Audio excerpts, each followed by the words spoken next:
Hey everybody, Brian from Rebel Traders here. It is the long weekend, August 31st. Hope everyone's enjoying the last long weekend of the summer out there. And this, of course, is the weekend video. We'll take a look at what happened last week in the market. And then we'll take a look ahead and see what we got coming up on this shortened trading week. And it's filled with some data about jobs, which seems to be what the Fed is focusing on now. So let's get down to it. Okay, so taking a quick look back at the week that was. Markets did end the week mostly flat, following several of the high-profile earnings releases that happened. The biggest one, of course, NVIDIA. Investors did react kind of coolly to those numbers, especially the forward guidance and lingering concerns over the outlook for the China chip sales. So that's kind of hanging out there as an unknown now. Semiconductor stocks did slide on Friday after underwhelming reports from Dell and Marvell.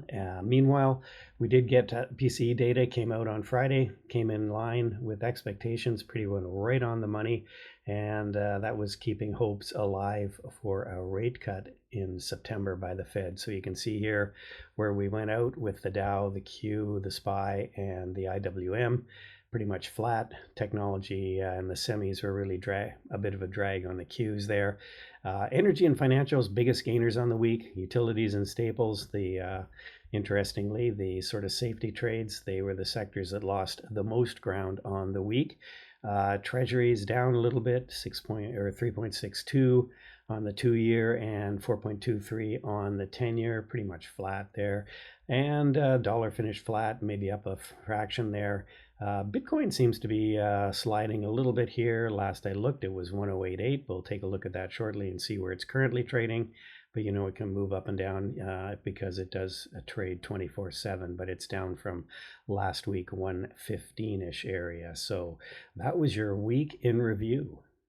And as always, like to do a quick pause here for mention of my books on Amazon. Available there, 2 swing trading books, Profiting as an Active Trader and How to Swing Trade, my original book. Profiting is a little bit more in depth. And the latest one, How to Trade Options, A to Z on options trading, including some strategies that I use both day trading and swing trading. So you can check those out. And the links are in the description below. So let's move on and take a look at some indexes. Okay, so let's take a boo at some of these indexes that we like to go through every week. You can see the 2-year Treasury continuing to trend down. That's the yield on the Treasury. And you can see here, obviously, hopes of a rate cut. Looks like about over 85% right now on the CME watch tool, Fed watch tool. So looking better. And of course, we have the labor stuff, all the labor statistics coming up this week, which may or may not reinforce that. We can see here the 10 years kind of hanging in there, and that's because the Fed doesn't have as much impact on the longer term bonds. So we got the Dow. You can see here it's kind of making a bit of an ascending triangle here, looking like it could still break out higher, and it's just flirting with all-time highs. Again, that's what your weekly looks like, rated all at or near all-time high there. The Q's looking a little dicey here. You can see we're almost like making a head and shoulders pattern here. Here's your one shoulder, here's your head, here's your right shoulder, which couldn't get above this, or left shoulder. And I think we're just going to churn here again. September's not a great month for the markets, so maybe we pull back down here to this moving average at some point. But Q's definitely looking like they're struggling to move higher here. We've had a huge run up, so it's not really surprising. SPY, sort of same story, although looking a little bit better. Still made a high here on Thursday, new high, pulled back on Friday.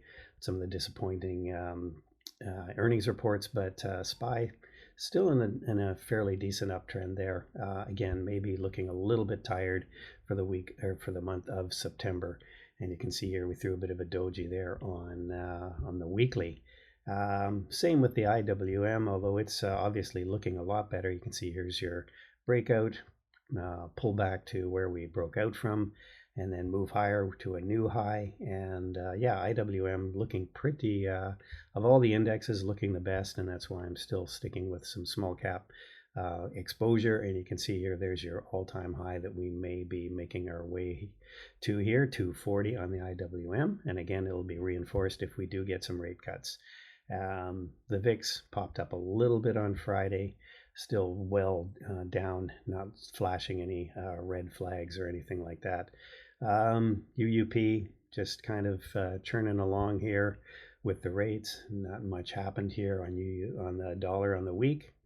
And yeah, Bitcoin trading around 109 right now, 1088. So that's where Bitcoin is right now. It's really pulled back after it tried to break out here, and yeah, looking like it may actually come down. It could come down if it does test. 100,000 is going to be a big test for Bitcoin if it does get down there.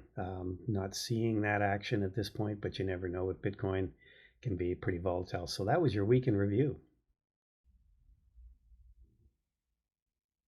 All right, so let's take a quick look at some of the actives that we had last week. I'm still in this FMS, although I am scaling out a little bit. Got involved back here.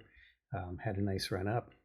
Like these penny stocks. This is a Canadian stock, so maybe not available to some of a lot of the watchers on this channel, but gold is one that is just continuing to tear here. This is one I'm not long the GDX, although it kind of looks like I should be heavy in this.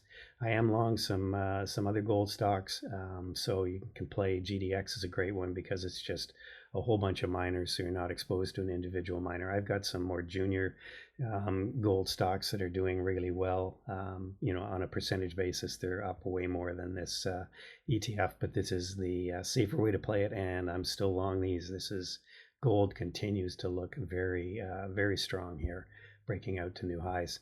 HD is another one, the small cap that I've been playing, was involved down here. This was my trade of the year, really, so far. Got up to almost $4 here, and still have some of that. I'm holding it for long term because I think it's going to uplist to NASDAQ in the first part of next year.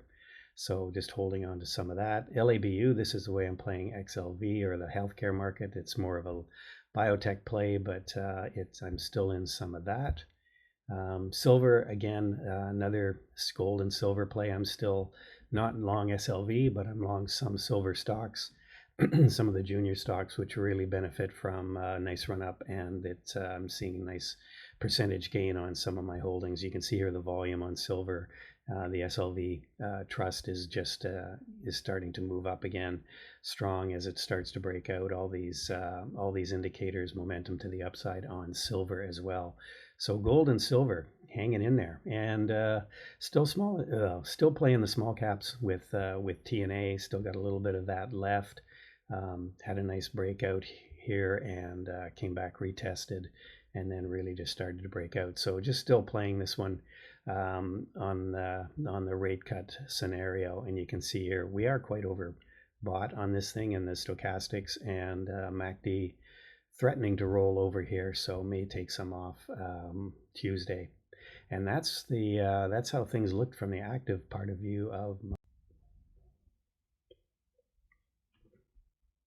So here's some of the stocks that I am watching for next week. CoreWeave, I was kind of looking at this. It kind of broke down here, but found this 90 level and found some support there last week. I'm watching it above this previous high here and this moving average, so somewhere around 105. It could start to break out again, maybe back up to 120. So CoreWeave, you can see here the momentum indicators are starting to turn again, so it looks kind of interesting there. NVIDIA, I had NVIDIA a week and a half ago, cut the position going into earnings, and I'm glad I did. And so now I'm watching for an entry point to get back in. Maybe if we get down to this sort of moving average 170 area here, could be an interesting level, and that's where we've sort of bounced. This is the area where we bounced off before. Here's 171. Here's a low of 169 roughly. So 170 area for a possible bounce, and this again going back here, another 170 level on that low of that candle. So Right now, stochastics and MACD, RSI all rolling over. Maybe a little bit more downside, but I think there'll definitely be a bid for NVIDIA because it's just everybody's darling. Tesla is kind of interesting. Couldn't break out this 350 level we were watching. Broke out, couldn't get to 360, and really had a rough day Friday. Sales are still dropping on Tesla. We're back down to the 200-day moving average, so something to keep an eye on. If it breaks there, could be heading back down to this 318 level, and it just may be stuck in a range here for now. Everybody's again, it's one of those stocks that people don't let that sell off too much. They seem to always want to come in and support it. UNH looks like it's really starting to build a base here, and I think if you wanted to build a long-term position, probably this might be a good stock. Again, I was selling calls, 300 puts, sorry. I sold some 300 puts not last week, but the week before. Didn't do it this week. But again, this is starting to look like it's warming up here, and I'd watch for a break of this high here on UNH. And those are the ones I am watching. Well, no, actually, there's more. XLE, I like XLE. I like the energy play. It's breaking out here. Yeah, I think XLE, any kind of energy stocks, and natural gas looks a little bit like it's bottoming. Natural gas always a dangerous commodity to play. They call it a widowmaker, and they do that for a reason. But just generally speaking, these energy stocks looking kind of interesting. Lots of stuff going on in the oil markets. They're talking about more sanctions on Iran, and of course all the energy infrastructure in Russia is getting blown up. So it's maybe going to lead to some tightening in the oil market. That's what the markets are kind of indicating right now. So possibility for that one as well. And still like XLV, it's holding this one sort of 35 area right now. So potential for a breakout. If couldn't get above the 200-day moving average, maybe we'll try it again and it'll go higher. And that's all I'm watching for next week. All right, so let's wrap things up for the week of September 1st, shortened trading week. As I mentioned, you can see here, there's your levels on the Dow, Q, SPY, and IWM with support and resistance. Really didn't change much.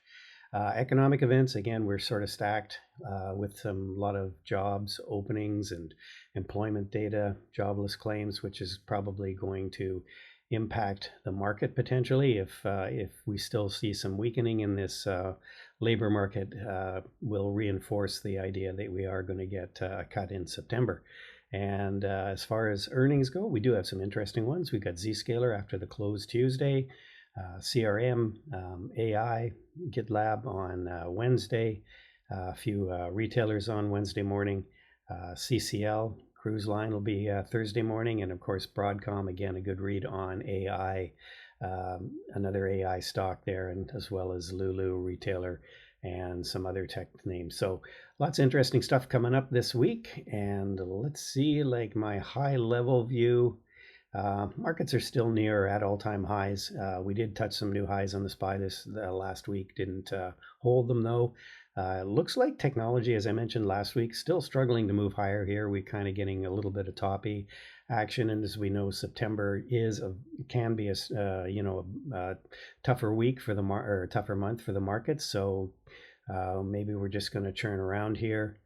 Rotation seems to be going at this point into small caps, energy, maybe healthcare, small caps, of course, benefiting from the lower rates. And dip buyers, I still say, are out there. They're still looking to support the markets. I don't see any big sell-off coming yet. Jobs data this week, of course, will be notable for maintaining that expected rate cut. So there's your high-level assessment, and hope you have a great rest of your weekend. Join us Tuesday morning, 8 o'clock, Engineering the Markets with Jared, live on YouTube. And then, of course, we'll be trading the markets live YouTube and for our members in Tuesday morning, and we'll hopefully see you there. Take care, everybody. Have a great rest of your weekend.